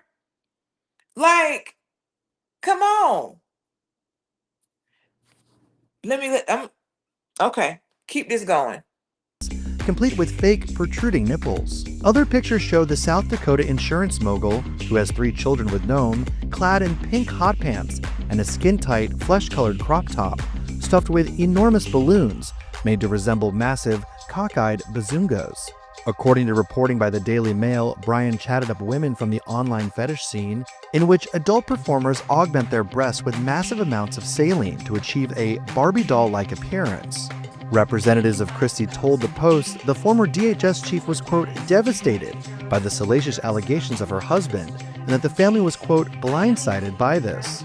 In a 2022 I bet she was blindsided by this. This man, where is this man at doing all this?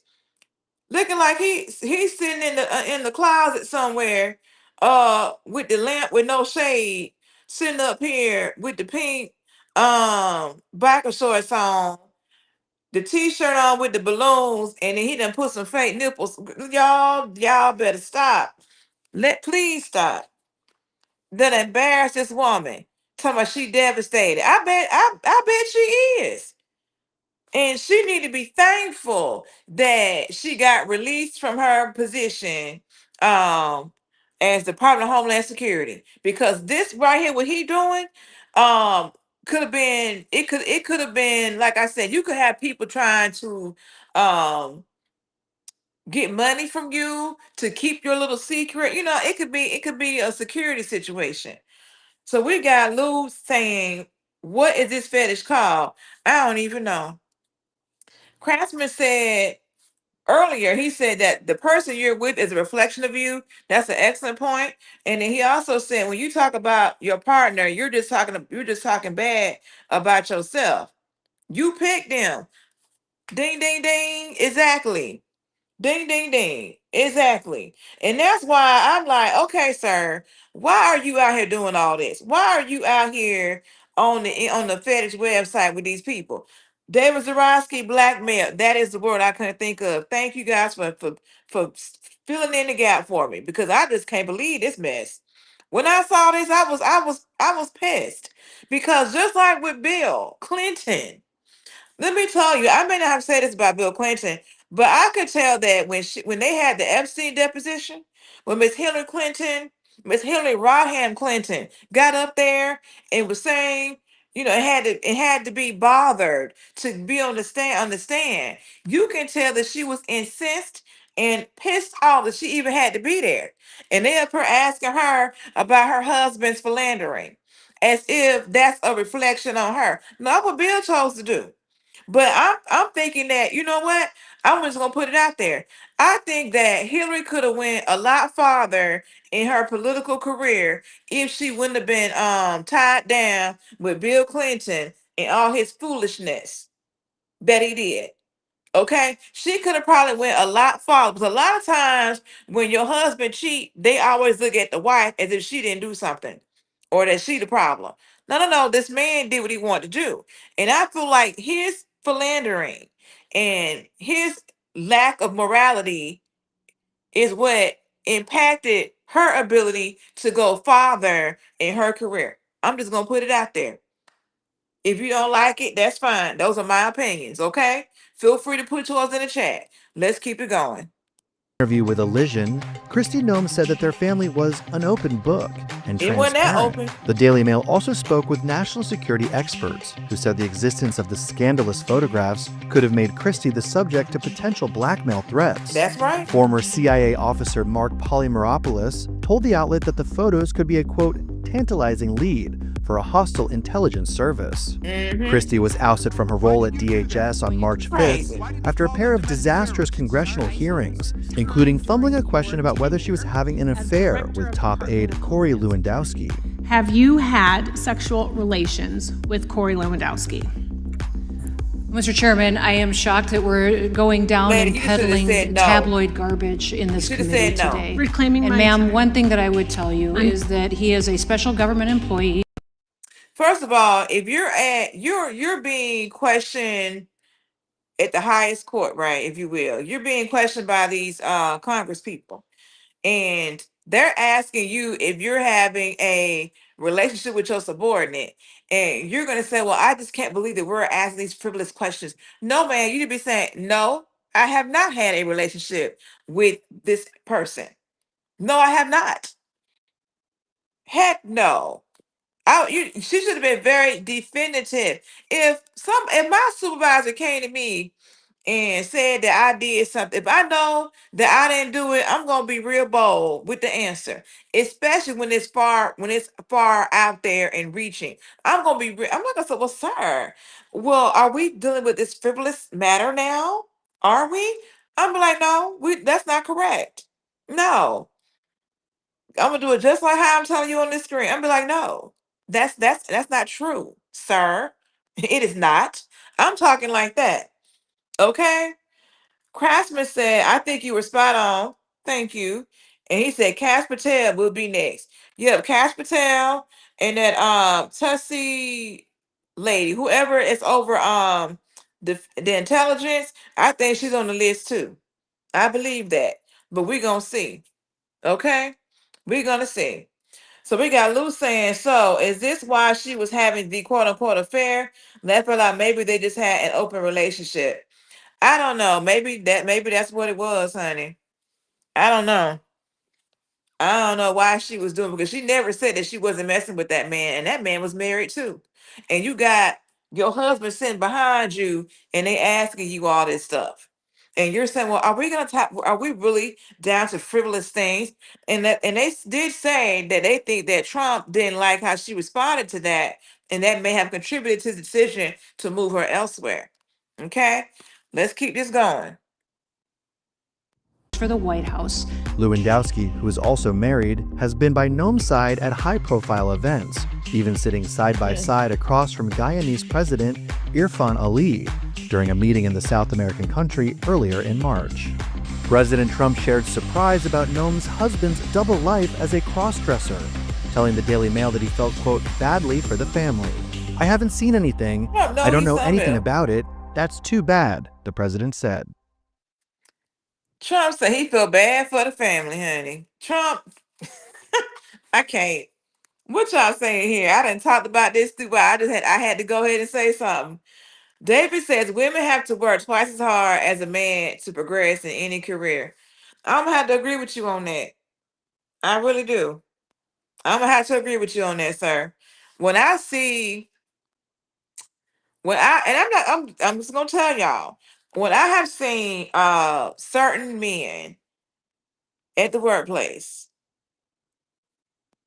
not know anything and they're still like respected, because it's not that they don't know, but they talk with so much confidence that you just believe what they're saying. But unless you know the subject matter, you can see through the BS. But you know, a lot of times on the job, people aren't as knowledgeable as what they should be. So when someone speaks with authority, then you just assume, well, they know what they're talking about. So I've seen a lot of that. Okay. I have met a lot of folks who do know their stuff, but I have seen some that do not. And I'm like, you know what? And then they try to get you to do their work for them. And they take the credit. I've seen that too. Just saying. So we have Frank here saying Donald J. Trump, best president in my lifetime, best cabinet, tremendous work with against Iran. Is the smartest guy in the room every time. Thank you. Well, thank you for being here, Mr. Frank. I appreciate you for coming to the check-in. So, y'all, we are going to switch gears. As you guys know, they launched the Artemis 2 on yesterday. So I want to talk about that real quick. And so to kick things off, I like to kind of know about the people who are in that spaceship. Let's get into it. To the moon. To the moon. To the moon.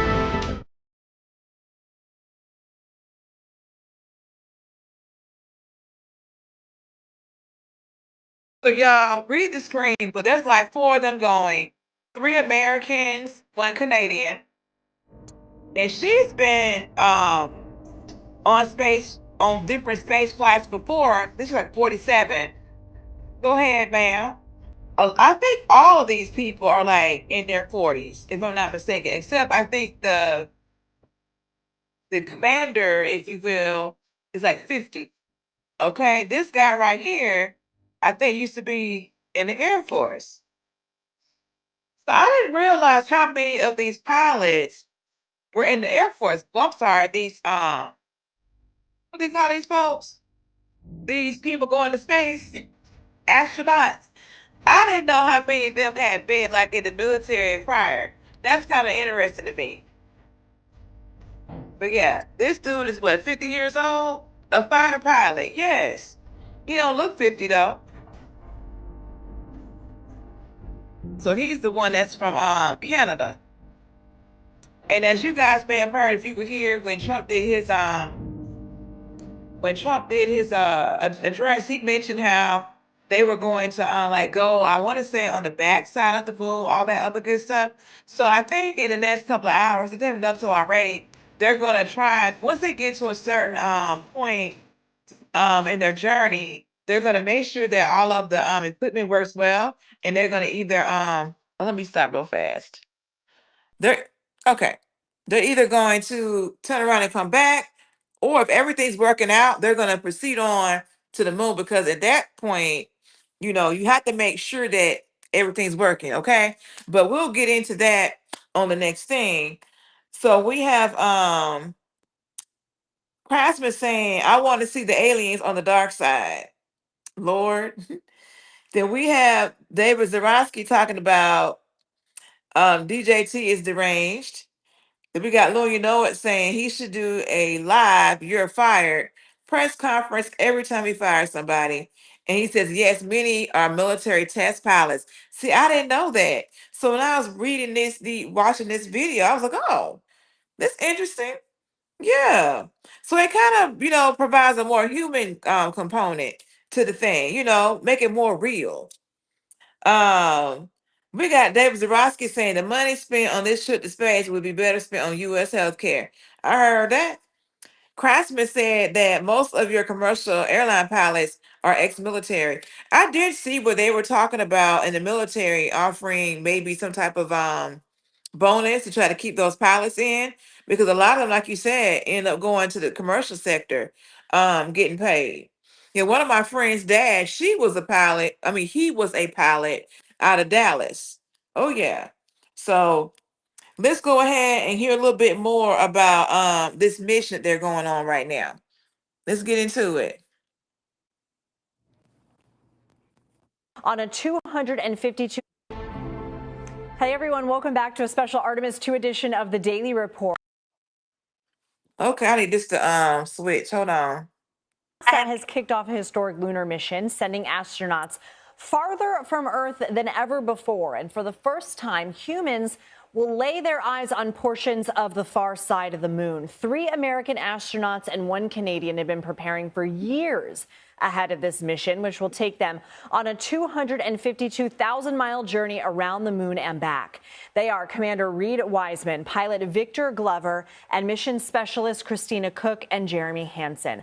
Artemis 2 is one step in a larger goal to one day get back to the moon and land. Assuming this mission is a success, NASA is hoping to schedule that landing for 2028. CBS News senior national correspondent Mark Strassman joins us now. So, I was watching it with you and Tony back here. Take us through it. What was it like for you? Oh, it's amazing, Lindsay. I mean, honestly, we're 4 miles from Launch Pad 39B, and just the sight of it, the sound of it, the whole building starting to rattle. I mean, it's just a man-made moment unlike any other, and this is the most powerful rocket that NASA has ever flown. So that just magnifies the experience, and any rocket launch is a thrill to watch. I'll tell you that NASA has to be very both thrilled and relieved. Thrilled that it went so well, and relieved for the same reason. So now this crew is orbiting Earth. They have a very busy first 24 hours going through the various systems on their Orion capsule. Remember, the capsule has never been to space with people in it before. Okay, I didn't realize that. Particular emphasis will be the life support system, which has never been to space before. So they're basically like getting the vehicle out before they set out on this 500,000-mile round trip to the moon. And so far, so good. Everything has worked exactly as planned. The last major milestone was the deployment and latching of the solar rays. That gives them power. Without that power, you're not going to the moon. So, Lindsay, so far, so good. I think NASA has to be just thrilled with how far it's gone so far, it's gone so far. What do we need to see happen? What do they need to see happen before they give the green light to go to the moon? And that would be tomorrow? Yeah, tomorrow, about 19 hours into launch, there'll be a meeting of, the NASA management teams will huddle up and they'll say, okay, we've put this capsule through its paces of, are we a go here? Does everything look good? Is everything working? Are there any red flags? And assuming that's the case, then 26 hours after launch, they'll have what's called the TLI, the translunar ejection, and they are going to go off to the moon. And that is going to be a very special moment and a point of no return. Once you do the TLI, you are committed. That is, if there's a problem on the way to the moon, there's no, you can't call AAA to bring you back to KSC. That's not the way it works. So it would take a couple of days to come back. That's a big difference than in low Earth orbit, where if you're, for instance, at the ISS, there was a problem, you could be home in a few hours if you had to be. Not here. So that is going to, they really have to make sure that everything is working perfectly before they let that crew head off to the moon. How long does it take to get to the moon and then around the far side? 4 days. 4 days there, 4 days back. They are going to loop around the moon, curl around the moon. They'll spend a few hours behind it, taking pictures, observing it, and then come right back. This is a test flight, remember. This is a prelude to an eventual moon landing, which would be Artemis 4, scheduled for early in 2028. And if this goes well, there's going to be one more test flight in lower Earth orbit, and then the big push onto the moon. NASA still has a lot of things to work out. For instance, they don't even have a lunar lander yet, and they're hoping that that's SpaceX and Blue Origin, one of those companies, produces one. But right now, it's a day to celebrate because everything here has worked well. Oh, yeah. Mark Strassman, I've got adrenaline here in New York. I can only imagine how you guys are feeling there. But enjoy the night. Thank you so much. That's very exciting. I'm looking forward to seeing. Well, let's see if they continued on because it's been 19 hours since they left. Let me see something real quick. Let's see. Artemis 2 and why are you talking about Artemis 2? Okay, what's going on here? Okay, it's a go. 38 minutes ago. I see an article here saying that it was a go for them to send Orion astronauts to the moon with critical engine burn. All right. So okay, so let me see something.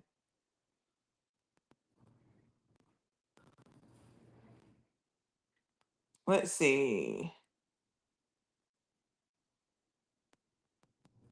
Okay, so the burn places Orion on a free run on a free return trajectory that will carry on a loop around the moon, then back to Earth for a splashdown off the coast of San Diego, California. Okay, y'all, so they're on their way. Awesome. Okay, so next up, okay, first of all, before I leave that, we have some good comments here in the chat. Let me make sure I don't forget these here. If you're still hanging out, please go ahead and like the live and go ahead and subscribe, support your girl. Okay, so we have Craftsman saying most of your commercial airline pilots are ex-military. Lou says the mission commander and capsule pilot usually always are two pilots that are military. Okay, then David Zarowski said that Apollo 13 crew saw the backside of the moon. Okay. Then Lou said, and then we never went back until now. And he's laughing. Aliens must have banned us 50 years. LOL. So then we got Miss Sadicine here in the house. Then we have Sadicine saying they were to have 4 seconds of terrorists to come by and nothing else. Okay. David Zarowski said, good luck to crew, but it is still a waste of tax dollars, but maybe Trump wants to attack the moon. Lord. Okay, y'all. So we're gonna talk about that birthright case and how the judges appear to have a little bit of doubt on the arguments that Trump's team was providing, which is probably hence why Miss Pam Bondi is no longer going to be the Attorney General. Okay, let's get into it. But we start at the U.S. Supreme Court, where President Trump's effort to end birthright citizenship in the United States meets the test of questions from justices on the high court. So at issue today, is President Trump's executive order ending birthright citizenship constitutional?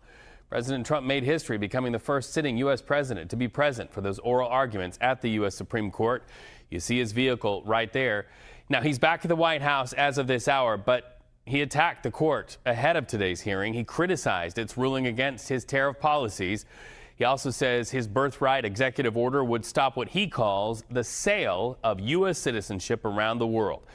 Ultimately, the fate of that order rests with those justices. So here's some of what the attorney arguing against the president had to say after court. Listen. Okay, what's that? I come out of the court today with the thought of my parents and so many of our parents and ancestors who came to this country seeking refuge, seeking new opportunities, and who relied on the rule that we've had in this country for 150 years, that everyone born here is a United States citizen, all alike.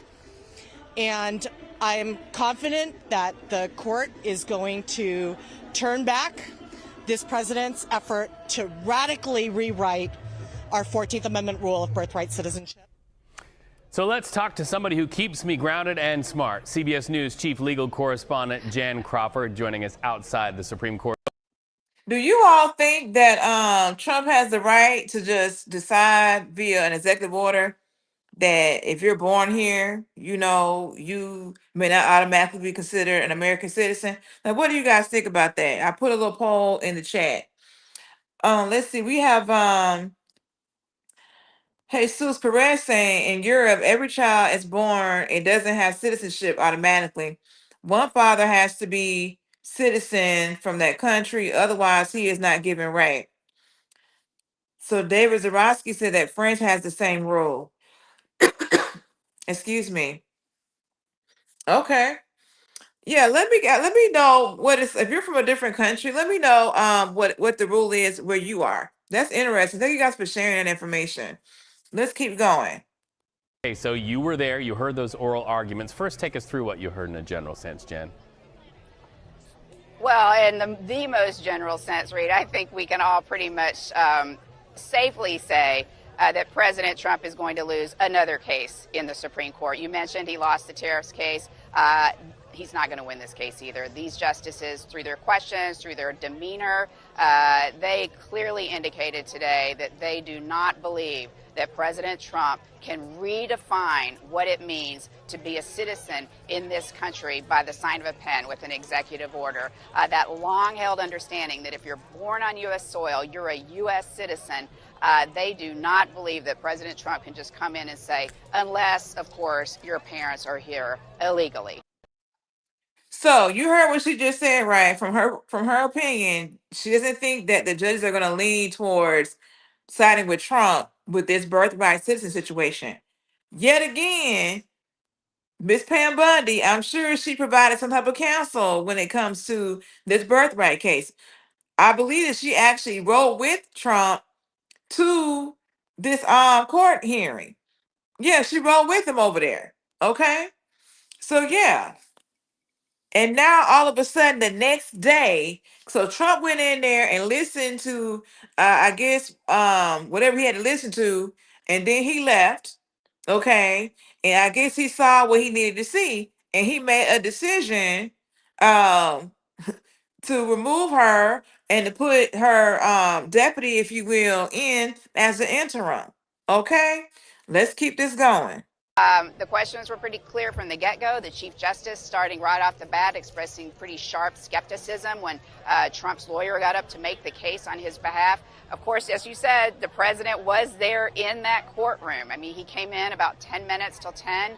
Took his seat in the very front row of the public section. No special seat for the president. And that's where like cabinet officials typically sit. And he stayed throughout the first half of the argument, heard his attorney, the Solicitor General, arguing on his behalf. And then I'd say about 7 minutes after that, he very quietly got up and left. And there was absolutely no change in the justices and their demeanor and their questions. You would have no idea the president was in that courtroom today from the beginning till when he left, till after the argument. You have no idea if we hadn't got a heads up about it. And so we, of course, were watching to see when he came in the courtroom. So that's a testament to the fact that those judges are very professional. And they are going to make a decision based off what they feel is right.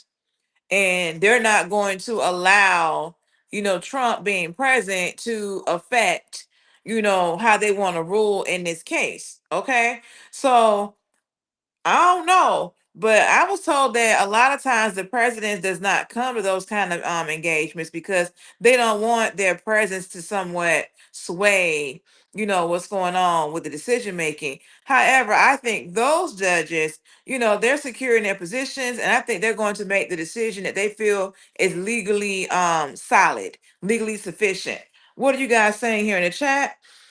We have Real Deal 2026 saying we should be the only country to have birthright citizenship, right? Hypocrites. There's David Zarowski is saying Congress needs to decide on this rule, not DJT. Okay, let's keep it going. So when is the decision expected to be announced, Jen?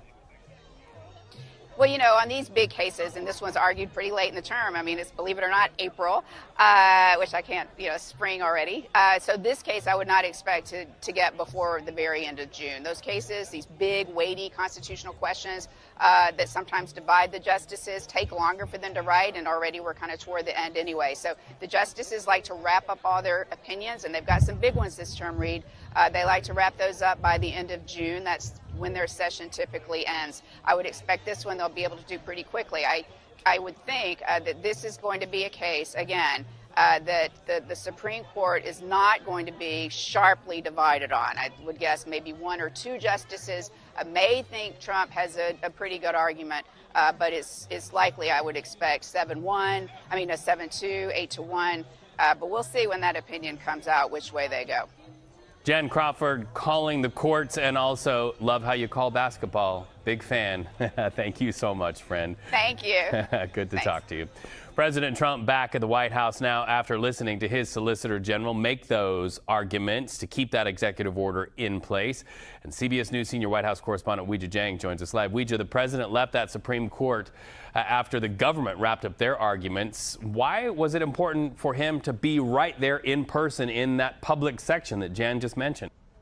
Well, that's the only section for the president. There isn't a determined place for any president because he is the first one sitting, at least, who has ever attended oral arguments. And that's for a very specific reason, Reed, because his predecessors wanted to make sure that there was a clear distance between the branches of government. They didn't want to appear as if they were trying to influence any case, but of course this president is very different. He has made it very well known that he believes, especially the conservative justices who he nominated, ought to be following his agenda. And so he had no problems about going there and listening to these arguments, which really shows how important this case is to President Trump. There have been other. It's not that it was that important to him. I think that he went there because he wanted to see for himself the quality of his counsel. And I think him going up there to that case, it allowed him to see some things that helped him solidify his decision to let Miss Pam Bondi go. That is my 2 cents. What say you? Cases. In fact, we just got a ruling on the tariffs case, and that is the heart of his entire economic policy. He didn't even go listen to those arguments. So this should tell you how much he cares about this issue. In fact, as soon as he came to office this term on day 1, he signed that executive order to end birthright citizenship. But as Jan just laid out, it doesn't appear that he's going to win this battle. Of course, it's something we expect he will continue to talk about, as he has done since he came here to the White House. Okay. All right, y'all. So what do you guys think about that? Whew. Okay, so we have we did the poll.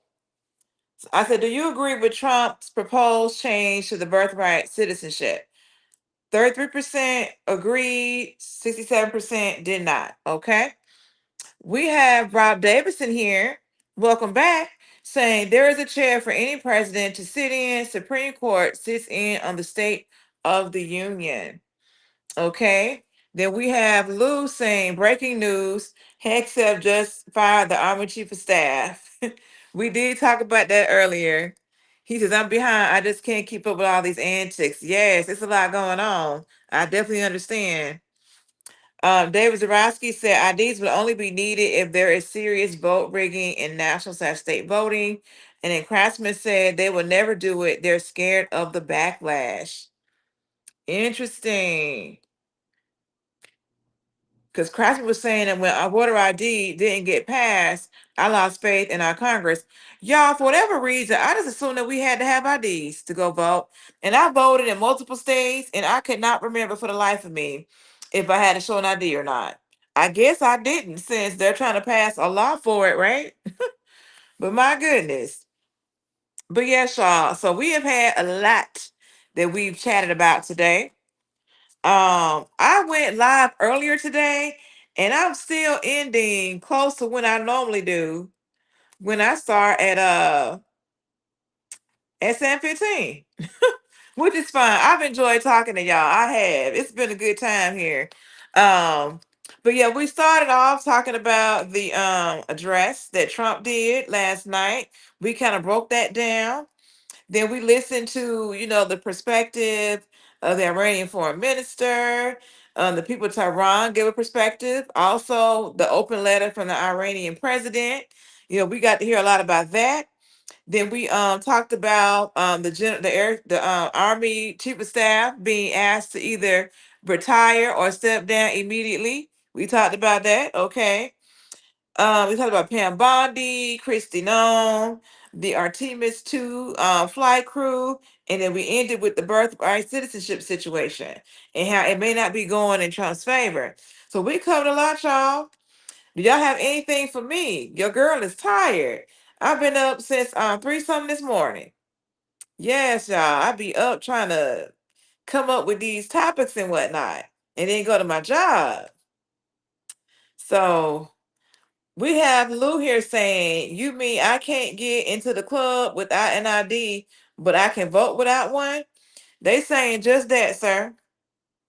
That's what they're saying. You gotta have an ID to get into the club, okay? So y'all not saying anything here. But guess what, y'all? I'll be back on Monday, 7:15 p.m. Eastern. And I'll make sure I'm gonna start posting my reminders in the community wall around noon. So yeah. So if I change the time, you'll know. But I try to go ahead and get things scheduled at least around, midnight, 5 a.m., once I get the topics together. But yes, y'all, your girl is tired and I got to go back to work again tomorrow. I am going to call my dad back, y'all, okay? Because he didn't call me 3 times, knocked me off my live stream. My mic got muted. That's why I got to figure out how to prevent folks from calling me while I'm trying to do this because it's messing up my ambiance. Okay. But yeah, I'm gonna give him a call back, y'all. If he should still be up. We got David Zarowski saying, "Sleep well, Angel." Thank you. Happy Easter. Yes, happy Easter.